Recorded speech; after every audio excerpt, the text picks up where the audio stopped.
Why, hello there. A Knife Still here, bringing you a knife review of probably the craziest knife in my collection that I've never done a review on, and I'm going to try and speed things up and get a little more energy in, because I've noticed the last couple of videos I've been like, and I don't like that too much. So,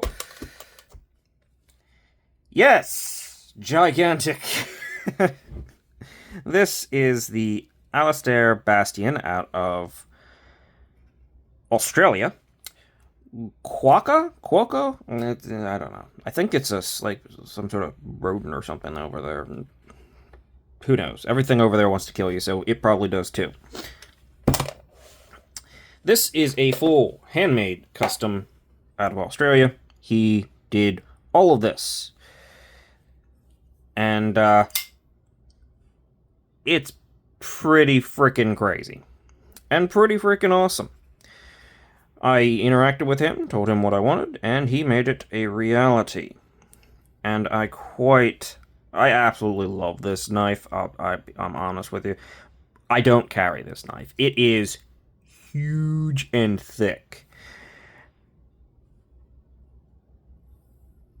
But if I ever get the extra money, I may go back to him and say, can you make something a little thinner, a little more pocketable? Because I love what you're doing, but this is a boat anchor. So let's get into specs and you'll see how much of a boat anchor it is in just a second. This is a piece of art. It really is. You've got 3 and about 3/4 inches of blade, about 3.5 cutting edge. You have 8 3/4 overall, and handle you've got just slightly a hair over 5 inches, which does about match up pretty well. Not the greatest of ratios, but it's again not the intent or point here. This is art, and that's why I'm really not going to say it's like it's. I'm not going to end up going, is it recommendable? Is it reasonable? Yeah, it is a separate thing than any other knife, right? It's a full custom. It is either for you or it is not.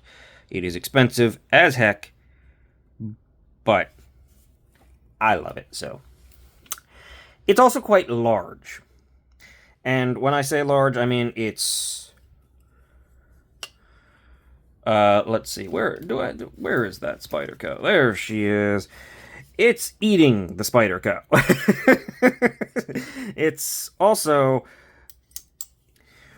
real thick.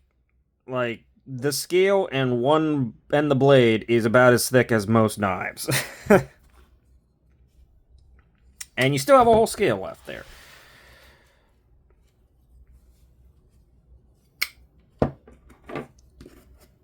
You do have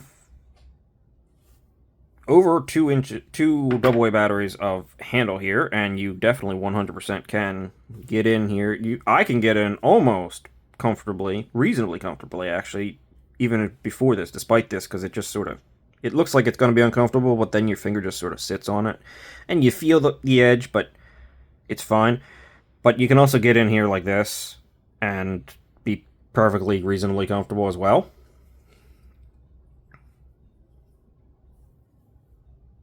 I do think that it could be a little bit, it doesn't need this little flow, but it's not hurting anything, so why not, right? What?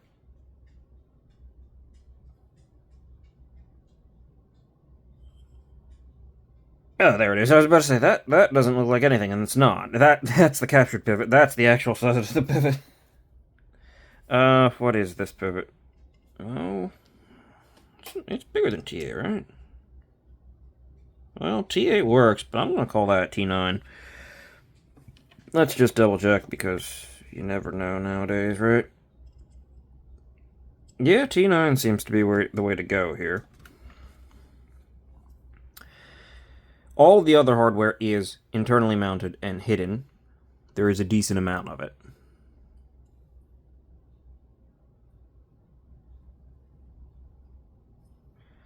I have genuinely no idea how to get into this thing. And I've never actually wanted to.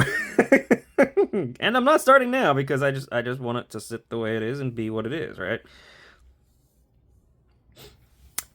Let's talk about thickness here.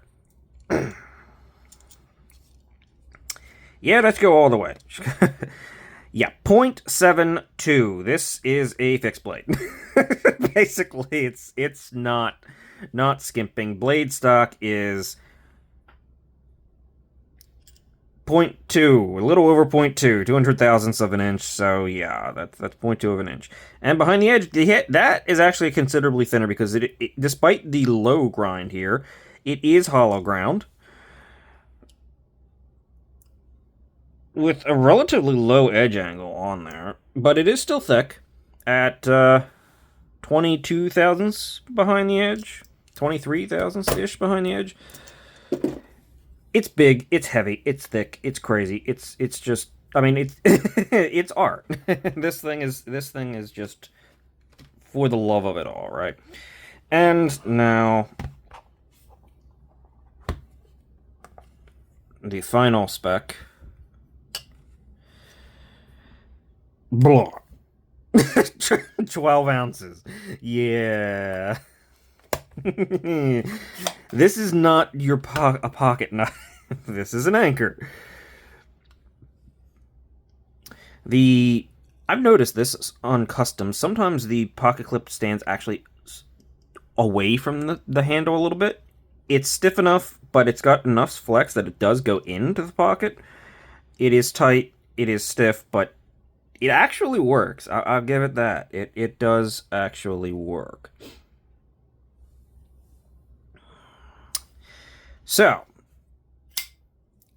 what in the world are we actually looking at here?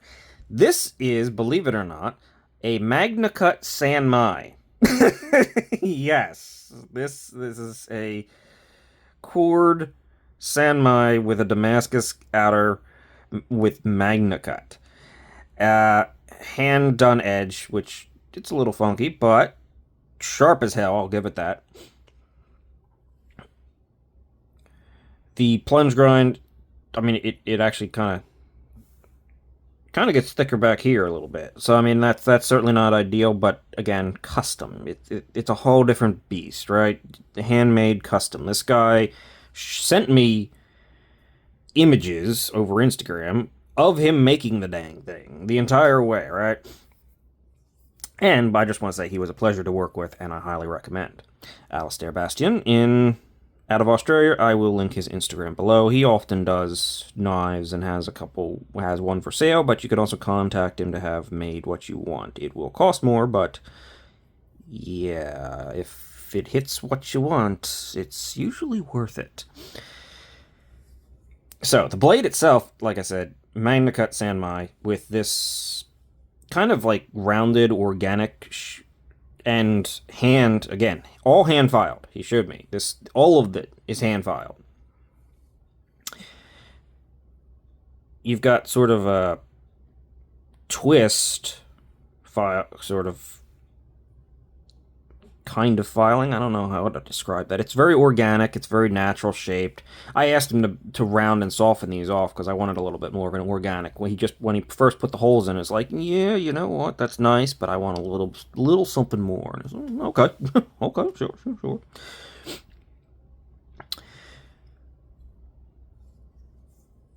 Big, huge, and I mean, the filing work is all over the place.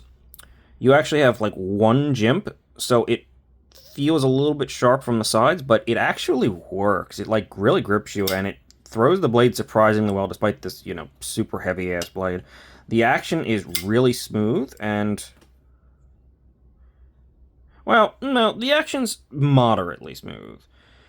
It's almost drop shot, not quite. It's tight, and you can sort of feel the bearings because it is tight to get it going, but like, who cares? It usually carries itself.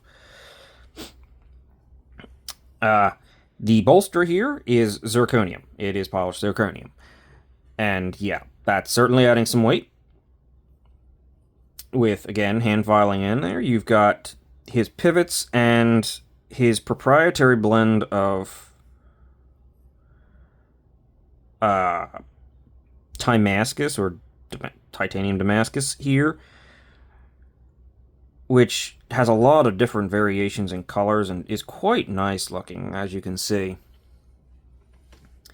As a pivot collar and the rear scale on both sides, big thick slabs of it.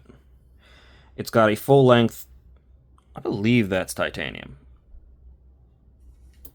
I mean, the liners are titanium. Yeah. Everything is that's not the blade seems to be, well, maybe not the hardware. No. The hardware isn't. This thing is stuck to everything today. The hardware's not, but everything else seems to be pretty much titanium with internal hidden hardware. You can see it in there. I have no idea how to get into it. You also have Bastian, number 281, etched into the underside of the backspacers. So, yeah, not bad. Big, huge lock bar with a little bit of light sort of squared off jimping. I don't usually like jimping, but this one works. This one's comfortable. It's really nice. Like, this would be really good jimping just to put on most knives, honestly. Big detent ball in there. Does it lodge behind the flipper tab too? No, it's just sort of, that is your lock face there. It is titanium. There is no lock bar insert. Again, custom. It is what it is. Everything is rounded and softened and smooth, and it is contoured. I mean, it is a freaking contoured custom. With this kind of almost dragon's tail clip on the thing.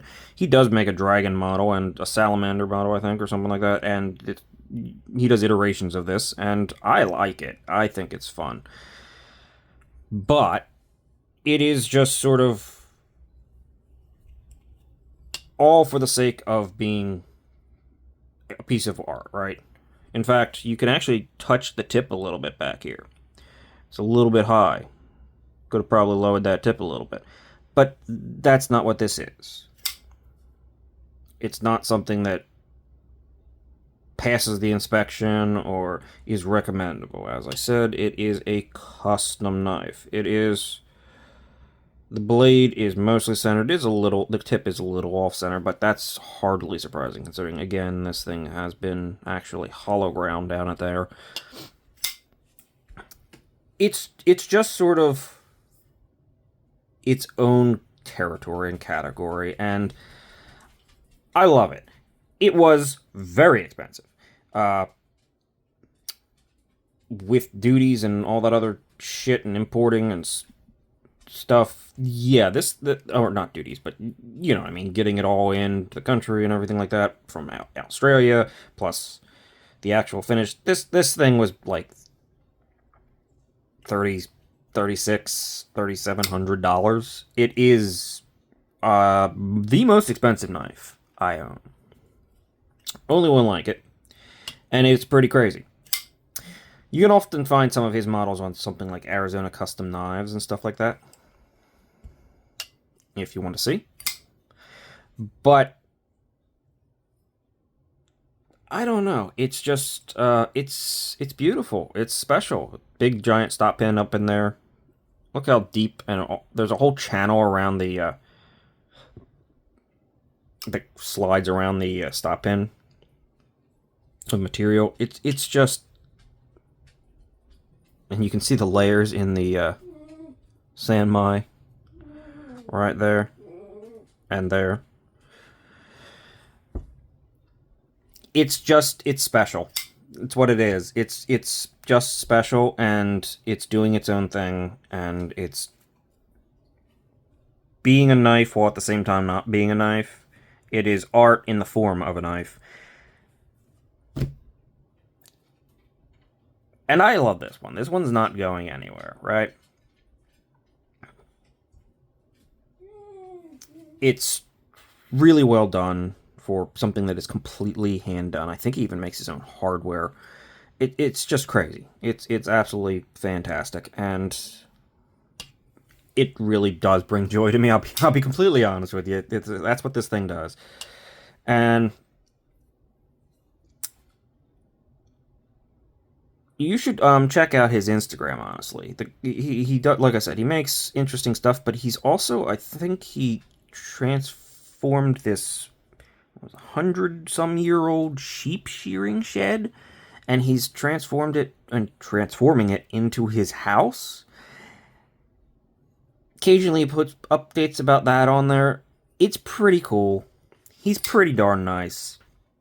It was a pleasure to work with him and talk to him. He was more than willing to put up with some of my indecisiveness and stuff.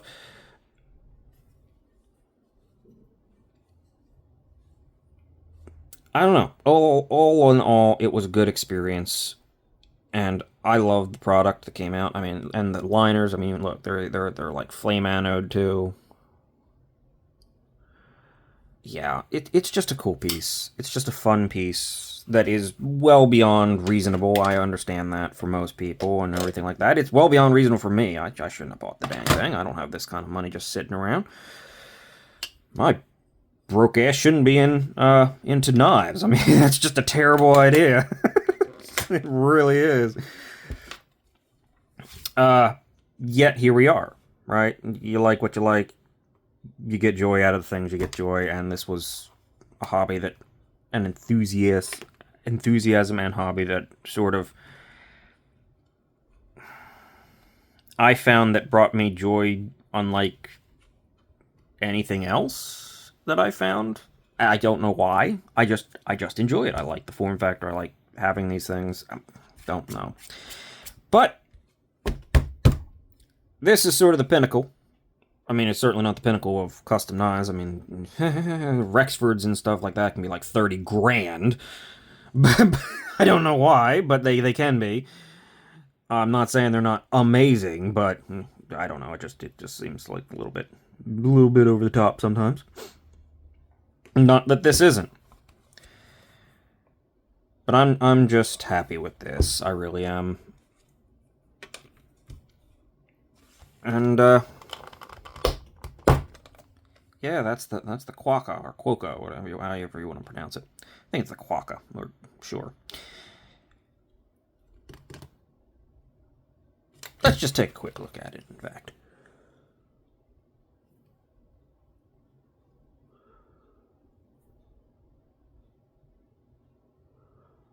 I like how there's the occasional, like, pop of lighter color in there. It's very interesting.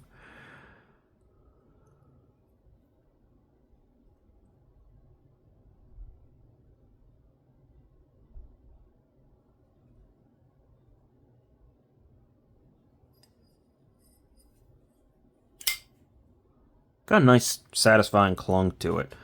Yes, I'm being quiet because this is quiet time. Enjoy the view. Oh, no, it's not quiet time. It's dog time. Okay. So, I'm gonna stop just getting mesmerized by my own knife and say thanks for watching. Like and subscribe. I'll see you in the next one. This is just a cool piece. Just a fun one. We'll get back to sort of reviews and summaries and more semi-reasonable stuff. I'll see you then, and have a great day.